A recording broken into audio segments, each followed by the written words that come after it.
আল্লাহ তুমি সব কিচ্ছু জানো, হে আমার প্রভু তুমি আমাকে মাফ করে দাও। আমার আল্লাহ বলে, তারপরও যদি তোমাদেরকে আমি মাফ না করি, তারপরও বান্দা তোমরা আমার রহমতের দরজা থেকে ফিরে যাইও না।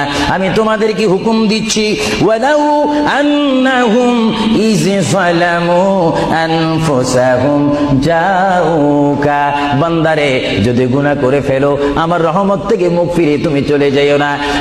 বান্দা, আকাশ পরিমাণ যদি গুনাহ করো, পাতাল পরিমাণ যদি গুনাহ করো, সাগরের পানি পরিমাণ যদি গুনাহ করো, পাহাড় তুলনায় যদি তুমি গুনাহ করো, আমার দরবার থেকে তুমি নিরাশ হইও না। বান্দা, আমি তোমাকে একটি রাস্তা বাতাই দিচ্ছি, একটি পথ তোমাকে আমি দেখাই দিচ্ছি। সেই পথটি কোন পথ তোমরা জানো? ওয়ালাউ আন্নাহুম ইয যালামু আনফুসাহুম জাউকা, বান্দারে যখন তোমরা বরবাদ হয়ে যাবে তখন তোমাদেরকে একটা পথ আমি তোমাদেরকে দেখাই দিলাম, সেই পথটির নাম হচ্ছে আমার